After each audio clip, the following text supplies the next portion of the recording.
Do you often get people who overpromise and underdeliver?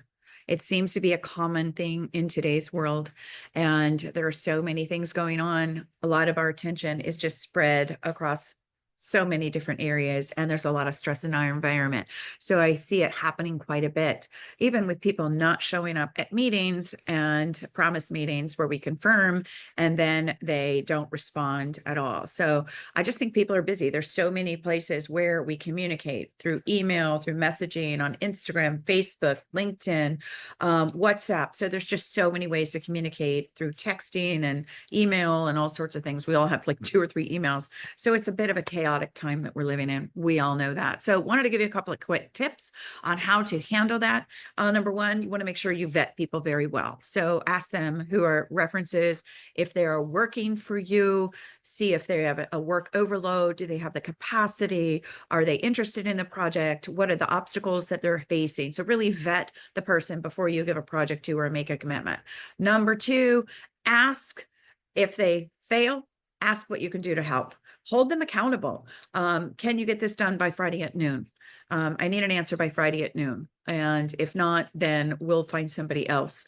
And so I think it's about being very factual about really asking, can they accomplish it? If they don't do it, holding them accountable. And if they do come back and have an excuse. Number three, understand.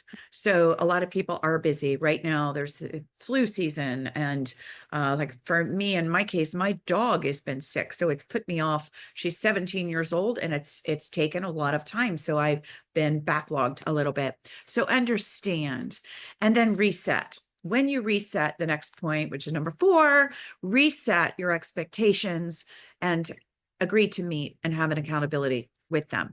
And so if you can, one of the biggest talents that we can have is forgive people and move on. It's hard to do. Sometimes we hold grudges and we just assess and assume that they're not going to do it again. We want to always have and feel the best about people, assume they're going to do well. That's going to be a big challenge for us sometimes after people disappoint us, but always assume they can do well. And lastly, have a strong follow-up.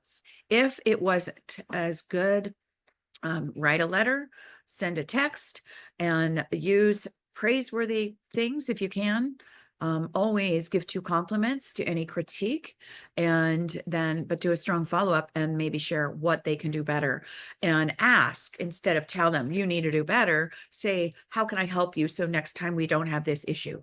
So the way you phrase things are going to be really important. All right, guys, I know we have to have a lot of grace for people in today's world, and I hope that you're enjoying yourself. You're staying above board and you're staying sane, stay focused on your goals.